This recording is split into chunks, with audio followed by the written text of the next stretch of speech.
Hi everybody, it's Carol from the Barrie Public Library. Welcome to my sewing room. Today I thought I'd share a couple of my favorite things with you. So we're going to do a quick little sewing project, and then I'm going to talk about a book that I've read recently and one that I've thoroughly enjoyed. So for our sewing project, we're going to make a little bookmark. And this is something that you don't need to have a sewing machine for. You can use a needle and thread. I'm fortunate enough that I have a sewing machine here, so I'm going to use my machine. So what we're going to do is, I had some leftover batting from another project, so I'm going to use that as the filler for my bookmark, just to stabilize it.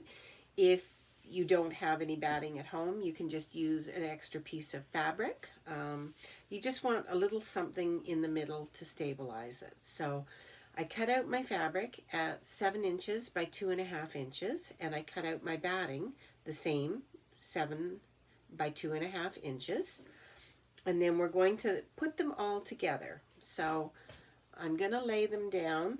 So batting on the bottom, and then we'll put one piece of fabric down so that the right side, the outside, is facing up. So lay that directly onto your batting. And then the other piece of fabric, we're going to put it face down. So we've made this little sandwich. So there's 2 pieces of fabric and the batting that are all together. And what we're going to do is we're just going to stitch around 1/4 inch and leave an opening so that we can flip the bookmark the right side out. We'll just get this together. And what I'm going to do is I'm just going to clip it in place so that it doesn't wiggle around too much while I'm stitching it. You could use pins, you could use paper clips. I happen to have these handy dandy little clips, so that's what I'm going to use for today. So I'm going to just start. If you're hand stitching, you just want to reinforce your stitches at the beginning and at the end so that it doesn't pull apart when you're turning it.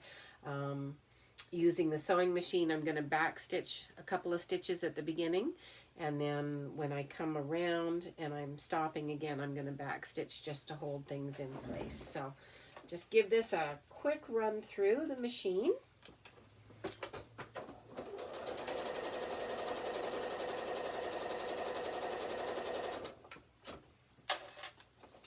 Won't take but a moment. It'll take longer to actually flip it the right side out than it does to sew the project. Whoop, went a little bit too far there. Let's just flip that around. I don't usually sew quite this quickly, but I want to have a chance to talk to you about this book, so I'm putting the pedal to the metal here. So I hope everybody is doing well and getting used to spending a little bit more time than normal at home. There we go.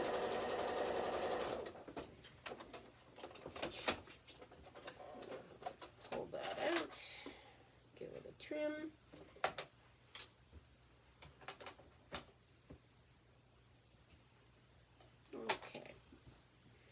So now we have this little tube that we've made, and what we're going to do is reach in between our layers here.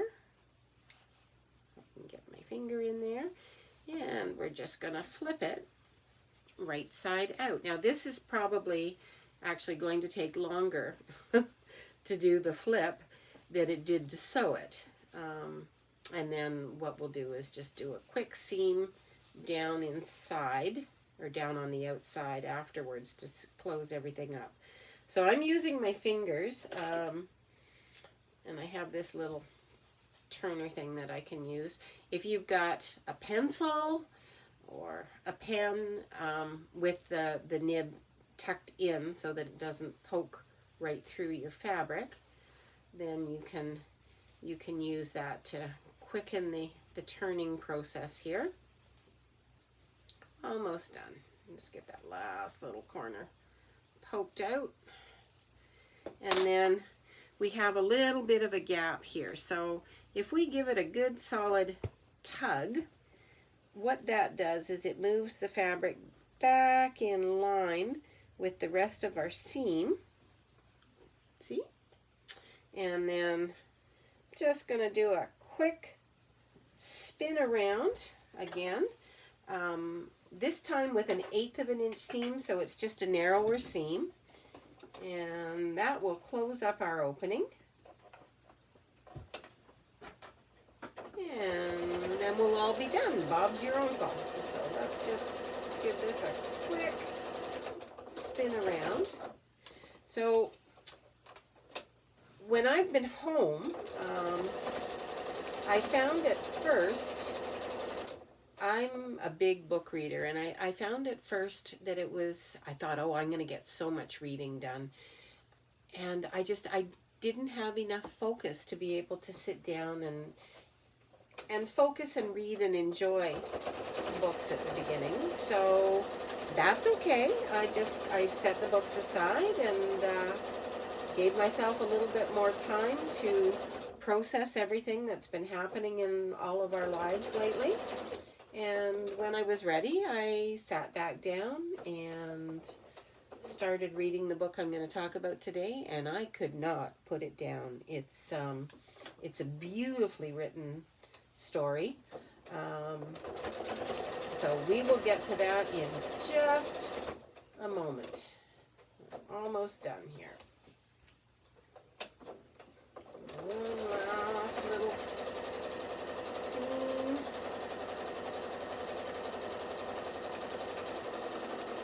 Back stitch.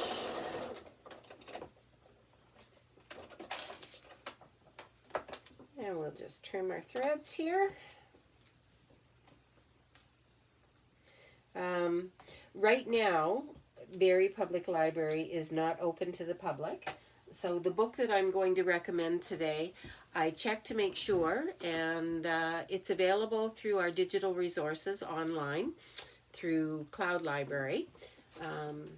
So it's called The Women in the Castle, and it's by Jessica Shattuck. Historical fiction. Here's our bookmark. All finished.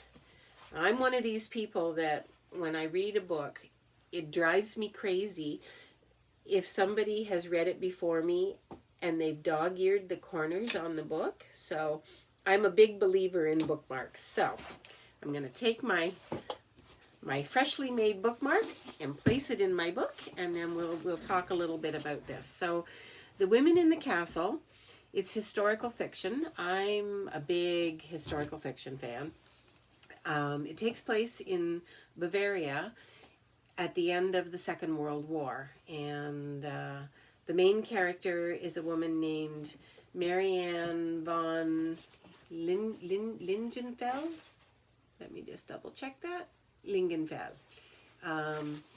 And she was widowed during the war. Her husband was involved with the resistance, and he was involved in the plot to assassinate Hitler at in July of 1944. And he did not survive the plot.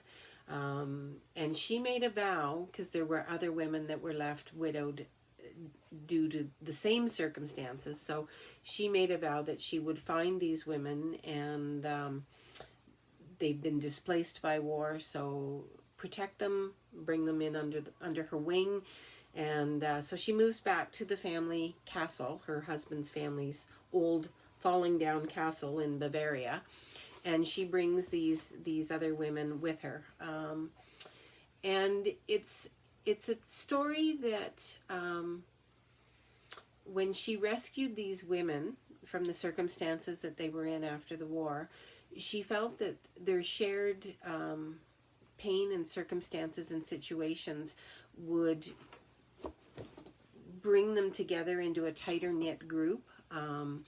But it turned out that their shared history actually started to tear the the little family dynamic that they had developed, tear it apart. So it's just, it's dramatic, it's nuanced, it's like I said, beautifully written, and it just talks about the repercussions of war and what it means to survive, what it means to love, what it means to forgive. And I think if you've read Kristen Hanna's The Nightingale or some of the other books, right now there's a lot of books being written about the Second World War because it's over 50 years ago, and so there's a lot of historical fiction coming out that deal with situations that arose during the war. The Women in the Castle by Jessica Shattuck, wonderful read, highly recommend. I'm giving it 2 thumbs up. Available through our digital library as an ebook. It's also available through our digital library as an e-audiobook, so you can read it or you can listen to it. And when the time comes that we are not all isolating in our homes, you can also come into Barrie Public Library and pick up a hard copy from either our large print or our regular print section. So all you need to borrow this book through Cloud Library is your Barrie Public Library card.